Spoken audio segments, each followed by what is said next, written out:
Hello Biafrans and lovers of freedom across the globe. Welcome to Biafra Battle Cry TV, your uncompromising voice for truth, justice, and liberation. This marks a pivotal moment in the global stance against both the Nigeria Christian genocide and terror in West Africa. Breaking news. Nigeria's military has once again shown its hand.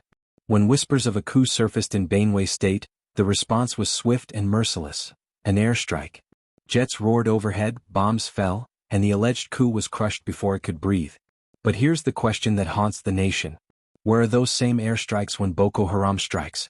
4 years, Boko Haram terrorists have slaughtered villagers, kidnapped schoolchildren, and burned communities to the ground. Yet the skies remain silent. No jets. No bombs. No decisive strikes. Why is the government willing to unleash firepower against its own citizens in Benue, but hesitant to confront terrorists who have declared war on Nigeria's very existence? Analysts call it selective justice. Critics call it collusion. And ordinary Nigerians call it what it feels like: betrayal. This is not just a military decision, it is a moral crisis. Airstrikes for Benue. Silence for Boko Haram. The contrast is deafening. Now watch and hear people's reactions. Publicly reported. You don't say so. Now so the question more see reactions. We put the talk concerning this matter. According to Barrister Enibehe Efyong, he talks in Mokurida here. I just read that the Nigeria Air Force launched precision airstrikes against fleeing coup plotters in Benin Republic to save democracy. If only precision strikes can be launched against terrorists in Nigeria, another one. Listen to Sumna Sambu for Arise TV. All right, thank you, Dr. Abati, for that. Those questions. I mean, this is the finest moment for every Nigerian to be proud of themselves, of their country. What Nigeria did in Benin Republic was very good, absolutely what was required of us as a bigger nation. And of course, the legality of that is, what we'll be debating in a few days. So, well, Benin Republic sent 2 letters, what's called note verbal in diplomatic circles. That's an urgent message that needs to be sent for support, one thing or the other. Myself, I've been a beneficiary of note verbal before when I was stranded somewhere at the Sharjah airport in the United Arab Emirates, and the Nigerian government had to help us out at Arise News here. So what was done was actually a very good thing by President Bola Tinubu. But like you said, the law is the law.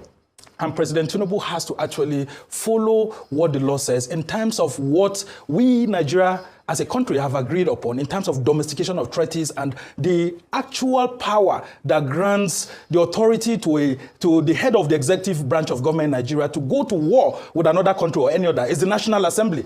And in this instance, you know that this is a coup. There could actually be a counter coup in Benin Republic this morning, and the military that may come on board would declare a war against Nigeria for that act that we took. So it's very, very important for us to know that it's a very serious thing that was done. And as simplistic as it looks like, we have to follow the legality of the law, because if not, it could be an impeachable offense against a sitting president, whether it's President Tinubu or any other one.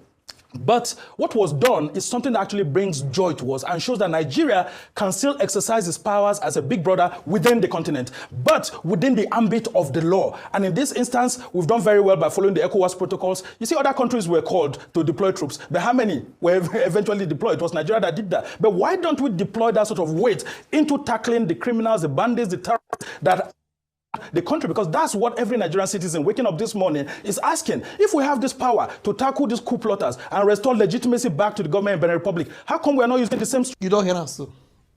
This guy, Emir, sit down. He get plenty things where he talk for you. He also allege many things. More take some parts. You won't watch the full wrong-going page for S.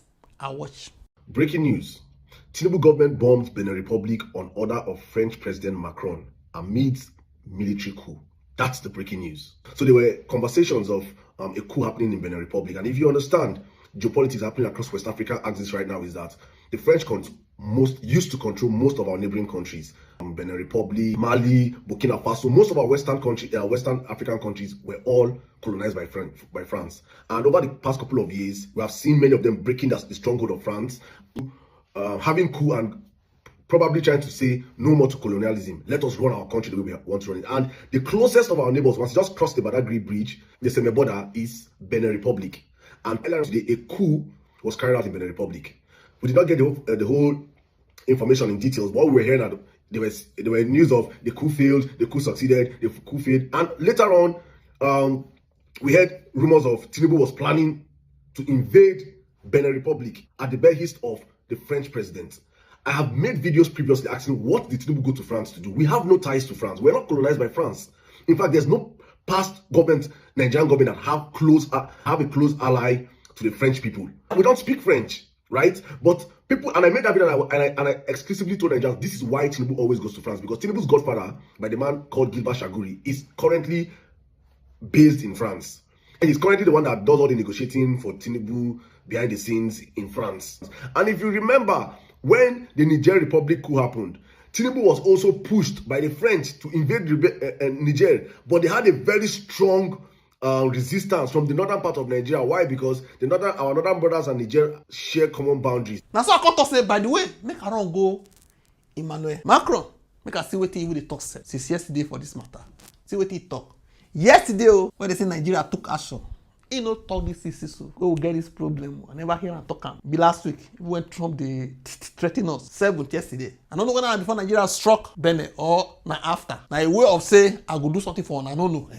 See what he talk for you. I spoke with President Tinubu of Nigeria. I convey fresh solidarity in the face of the various security challenges, particularly the terrorist threat in the north. As his request, we will strengthen our partnership with the authorities and our support for the affected populations. Say won't support us now.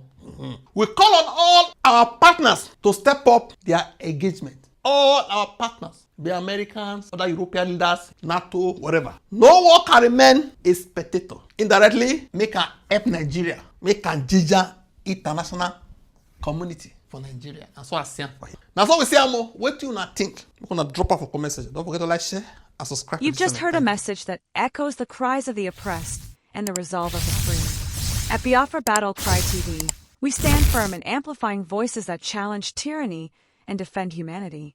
Stay vigilant, stay united, and never stop speaking truth to power. Until next time, keep the fire of freedom burning.